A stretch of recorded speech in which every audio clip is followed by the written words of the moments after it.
throughout the entirety of Counter-Strike history, one question was the biggest of them all. Which gun is the best?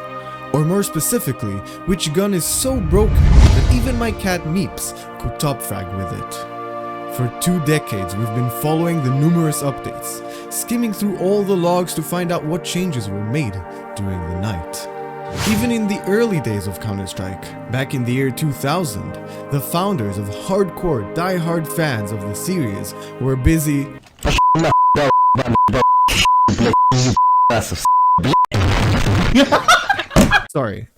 busy trying to figure out which weapon to buy at the start of the round. And the answer? Well, stick with us. This might not be easy to hear, but I hope we can all manage to keep our calm and start dominating the enemy team. I'm your host, Strafe. Before we get into this, tell me in the comments which weapon is your favorite, since I'm about to flip your whole world upside down. And now, let's get into this. In today's day and age, we have many techniques to test and benchmark all weapons in Counter-Strike Global Offensive. With countless maps to test our pistols and submachine guns, we truly have everything it takes to determine the single best weapon in the game, using math and math only.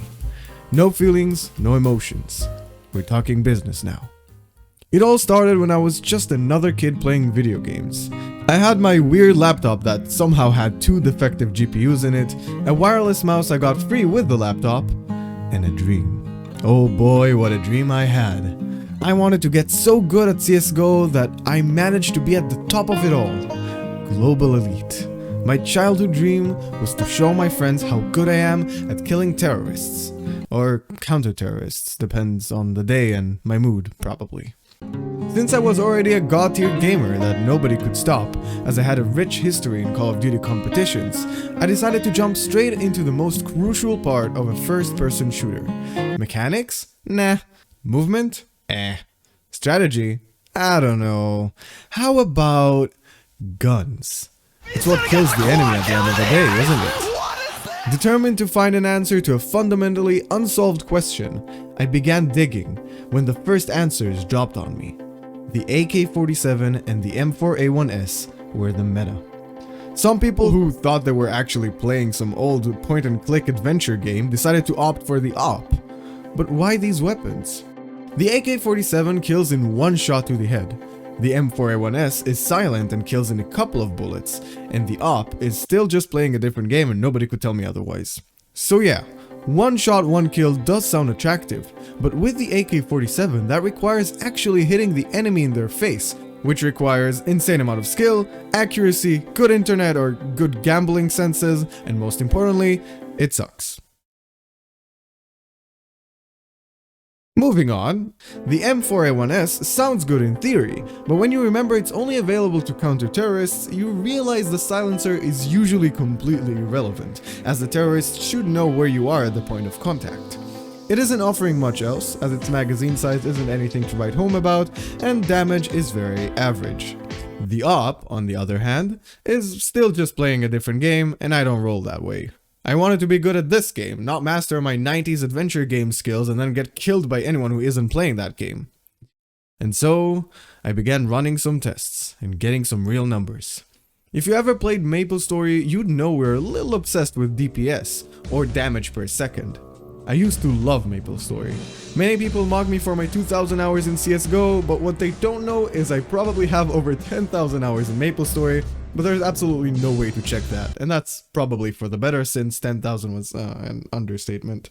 So with that in mind, I decided the correct way to determine the best gun in Counter-Strike would be to test every weapon's DPS, taking into account body shots only, and so I did, and here's what I found.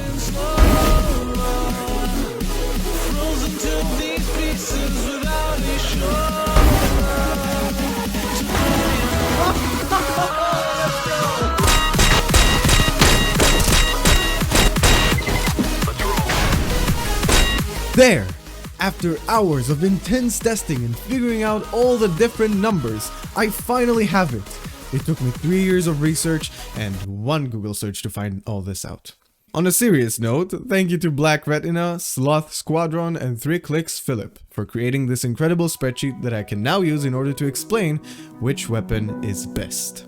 So as you can see, we have many metrics to determine which gun is the ultimate killing machine.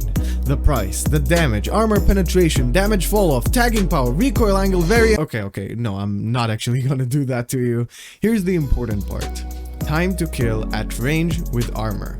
This will serve as a realistic DPS, as we don't care for damage over 100, so it's more of a time to reach 100 damage or more at range and with armor, which is what most of our CSGO time will be spent doing.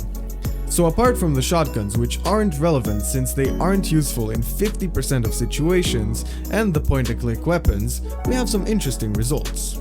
Let's start with the worst DPS in game, which is a respectable award we're going to refer to as the pacifist choice. The worst gun in terms of DPS in game goes to... Wait, what? No, not my baby, not my Scouty boy, you can't do that. Okay, the worst DPS in game goes to the Glock. What a surprise. The terrorist's first pistol is actually the worst choice in a round where the enemy team has armor. Anywhere from 1.05 to 1.5 seconds to reach that coveted 100 damage mark. Theoretically. You see, there's one more thing to take into account when we're talking theoretical DPS, and that is recoil and spread. I will not bore you with the specifics, but some weapons, AK-47, go wild after the first couple of shots, and are impossible to hit 100% of your shots when rapid firing. So now, it's not only the theoretical DPS, but we also need a reliable recoil and spread to accompany that DPS to allow it to become realistic. What gun would that be? Let's start by looking at our top 5 options that aren't shotguns or the 90s point-and-click game. M249 LMG is first. Second are both the SCAR 20 and G3 SG1. Then we have the Negev and M4A1S tied for third.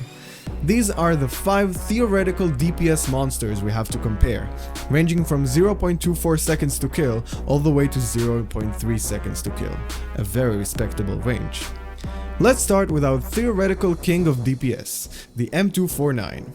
At $5,200, this LMG can only be used while you're already completely annihilating the enemy team.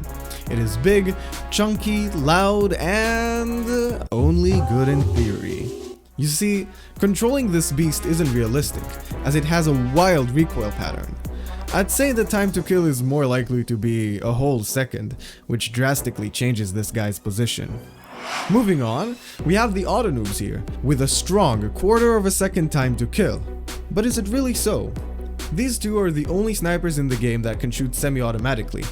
At $5,000, these are also expensive options, reserved only to the wealthy soldier. They are effective only when scoped in and only while you're not moving. You'd also have to take into account their slow fire rate of 240 rounds per minute, as opposed to the M249, for example, sitting at 750 RPM. Also, don't forget, using these will automatically make you the most hated person in the match. I suggest we move on now.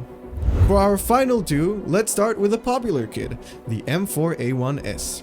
Loved for its single shot accuracy, which is only good in certain situations and only if you have been kissed by the FPS god itself and are now insanely good at aiming, this weapon is not overly expensive, coming in at $2,900, but is also only available to the counter-terrorists. Besides its theoretical DPS though, this gun has one issue: small magazine. You see, you can barely kill a couple of guys with one magazine, provided you're a mad lad shooting like crazy from a distance, and therefore, this legend is going to be ultimately shut down. Realistic time to kill? Probably around an average of 2 seconds. Lame. There we go, the final one, the almighty Negev. Being the cheapest one here, coming at only $1,700, this bad boy is a steal. Its theoretical time to kill is 0.3 seconds at all ranges, and here's where the fun begins. After a few shots, the Negev becomes a laser gun, with near perfect accuracy allowing for easy transfer from target to target and even allowing for headshots to be easy. as you can just sweep over your enemies and get them without noticing. And it has the magazine size to support wiping an entire team out in under 2 seconds. This beast is the only weapon on this list to live up to the theoretical expectations, and that is why I crown it the official most broken gun in the game. Mobility? That's not a problem. Run with your knife and bunny hop with your 7.65 kilogram or 17-pound light machine gun all the way to your targets. In case you can't b-hop, here's the best tutorial on it, which is actually under 60 seconds. Worried about the enemy team getting salty? Why should you? We're here to win, not have a good time, remember? So that's it. The Negev is the ultimate gun in CSGO. I shall now see you all in Global Elite Matchmaking, since that's where we're all headed. Thank you so much for watching. If you made it all the way here, make sure to like and subscribe to the channel, as the entire world has already done it. We also have a chill Discord server for gamers to connect, discover new games, and have a good time together. Link is in the description. Alright, Strafe out.